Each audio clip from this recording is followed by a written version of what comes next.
Hey, howdy hey, and welcome back to Emily's Adventures in Horrorland. And apologies in advance for my voice, I've still got a touch of hay fever. Hands up who hates flowers.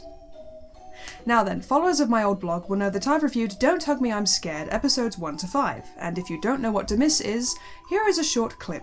I might paint a picture of a clown. Whoa there, friend, you might need to slow down.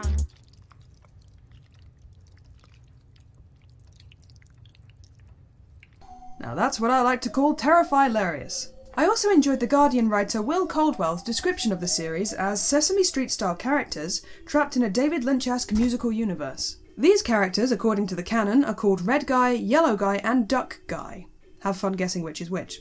Each episode addresses a given subject and the dark side of said subject as it pertains to the three. The final episode came out on the 19th of June, and I highly recommend that you go away and watch them all before you return to this video. In fact, you don't even have to return if you don't want to, but do watch the series and enjoy. In this video, I will review the whole thing and posit a few of my own theories. Conspiracy ahoy! It's generally agreed among fans that the three characters, Red Guy, Yellow Guy, and Duck Guy, are being held against their will, being forced to make edutaining children's TV. In every episode, the calendar reads 19th of June, hinting at some sort of time warp nonsense or simply a day that never seems to end. In the same fashion as Sesame Street or the Muppets, we encounter several anthropomorphic figures who proceed to give an important lesson through song, which is my preferred method of expositing information as well. Welcome to the land of horror where your nightmares are born, the time is always midnight, and the skies are full of storms, up in the mountain, the monsters are friendly. Bloody hell. Okay, let's do a quick recap. What's your favourite idea? Mine is being creative. Time is a tool you can put on the wall or wear it on your wrist. And together we could understand about love. I'm a computer. I'm a computery guy. Do do do do do.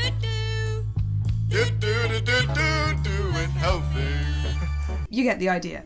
Now then, as is often the case with Yeerie YouTube series the first couple of episodes could be considered as standalone works. In the same way that Salad Fingers and Llamas with Hats didn't begin with a proper story, Dismiss 1 simply shows the three friends share in a collective fit of madness, with no explanation given. And then came Roy. Roy is the father of Yellow Guy, and first appears in Dismiss 2. He then lurks in the background in subsequent episodes. It's implied that Roy is the one behind the entrapment of Red Guy, Yellow Guy, and Duck Guy. Further evidence to support this comes from a Kickstarter video in which the characters are held to ransom. Why are we in my dad's house? Curse you, Roy! The characters become more curious about the world outside their cuddly little microcosm in Dismiss 4, which leads to Red Guy getting out. Then, in Dismiss 5, Duck is upset by his friend's absence and also tries to escape the show, with less success. Which leads us to the events of the final episode. In Dismiss 6, Yellow Guy is forced to learn about dreams, and we see that Red Guy is now working a boring 9-to-5 office job. He finds he is no happier on the outside, and Roy might have messed with his mind just a tad. But wouldn't it be funny if one of these files came alive? Also, the diet of plain-looking foods can't have helped. Choosing normal, plain-looking foods such as bread, cream, white sauce, and aspic keep the body ticking over just nicely. At this point in time, Red Guy is the only person who can put an end to the vicious cycle put in place by Roy. I'm guessing if you're watching this, then you've seen all the episodes like I asked you to, so I'm going to take some time to talk about the individual characters, starting with Duck Guy. Many theorists believe that the three represent different age groups, and Duck Guy is clearly the oldest. The glasses, the flat cap, the little stroke that he has in episode 3. And we have finished the chicken picnic. There's also a lot of little things in the episode that could be construed as foreshadowing his demise/disappearance. One example is shown in episode 2 when the clock shows them aging and rotting. And when we zoom out, guess whose eyeball is still on the floor? And then there's this lyric. This tree that is old has circles inside. A tree that is older has shriveled and died. I think that the tree thing might relate to the elderly Duck character because otherwise I'm not sure how this teaser clip makes any sense. The log is in the bin. The log is in the bin. The log is in the bin. Then again, there was a log in episode 1. I can see a ladder leaning on a log. So maybe they're saying that their path to freedom has been cut, and maybe I'm reading too much into this. I find it interesting that Duck Guy is killed off and then comes back as a teacher character in the final episode. This on always reminds me of those adverts that feature dead celebrities plugging chocolate bars against their will. Now, on to Yellow Guy, the youngest and most impressionable of the bunch. He is most susceptible to the messages in these Demis episodes. Poor chap doesn't even know he's lonely until a little baby pigeon tells him so. Because I'm hungry. No, you're lonely. He represents the young viewers that are the show's primary demographic. Yellow Guy is always portrayed as slightly dim, but that doesn't surprise me. I dug up an interview with the characters, and his father Roy speaks in much the same way. Unfortunately, there's no chance of escape for Yellow Guy. He can't defend himself against the final teacher, and far from attempting to save his son, Roy sits and watches. From all sides. All hail the mighty glow cloud that is Roy. Actually, that raises an important question. What does Roy want? He's presented as some ubiquitous evil presence with total control over the programming, and as previously stated, every message has a dark underlying truth.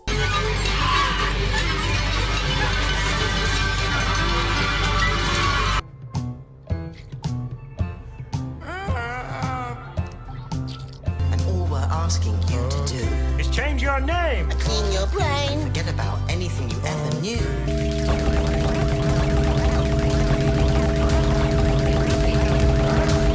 You shouldn't eat food from a stranger's plate. A stranger's plate. A stranger's plate. A stranger's plate. Somebody's having a bad dream. Bad dream. A bad dream. Bad dream. I agree with the majority of fans who believe that Roy's presence equals really, really bad things. After all, if he was trying to break them out of the Matrix, then why keep his son trapped there? It's possible that Roy represents adulthood, taking truths that the three aren't really ready to hear and wrapping them up in song and dance. Alternatively, he could be an adult who is disenfranchised with the real world and takes out his anger on the three. Dude! Just get a stress ball! It's a real shame that ultimately none of the characters can see what he's doing. Oh yeah! Red Guy, my favourite. Red Guy is quite different from the other puppets. For a start, he's not a puppet, just a guy in a red onesie. This is important for several reasons. First of all, it means that he can walk around far more easily than the others and doesn't have Roy's hand up his arse. Second of all, it hints at the idea that Red Guy has hidden his true self deep inside. The one we see in the first 4 episodes is slightly invested in the proceedings. And then what happened after the olden days? If only there was a way to learn more about the world. I guess it must be because we love you.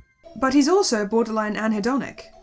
Nothing seems to excite him. And in the outside world, the other adults look exactly the same as him.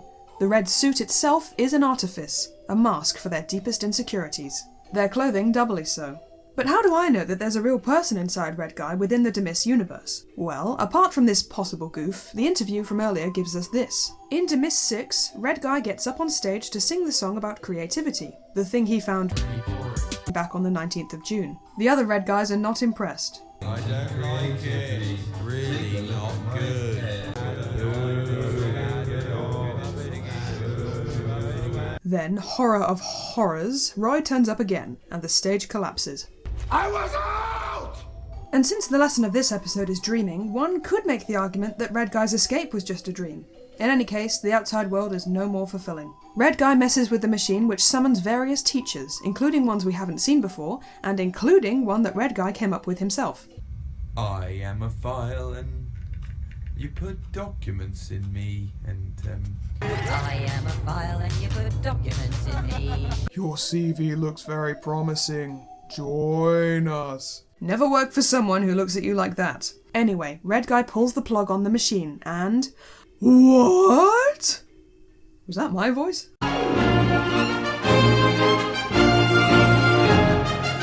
Now, this ending may seem depressing at first, but another YouTuber pointed out that the colours are highly significant. The characters are now their favourite colours.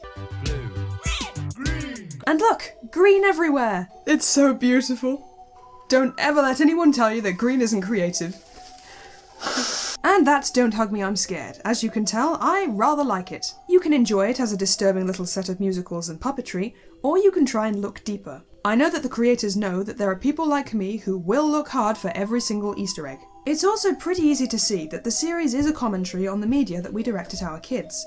I personally believe that kids do deserve interesting and intelligent programming that doesn't patronise them or attempt to push an agenda. It's true, Demis has its disturbing moments. Oh my god! Organs! But it also tells us that kids' TV is important. that it's meant to prepare our kids for the next stage in their lives, with all the struggles and all the hard questions that they'll have to ask themselves. That's not really what I had in mind. Oh no, why would you... Don't! It's a kid's... Well, it's not for kids, but don't sexualise the characters like that. Show me one instance in Demis where the characters were overtly sexualised. Harder. Ah, no, he wasn't a main character.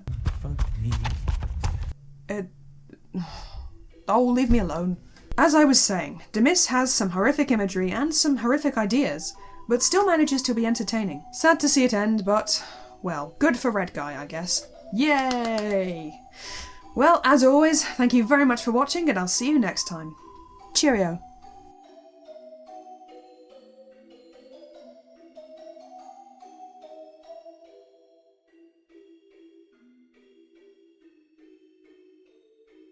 And then Roy started to turn up.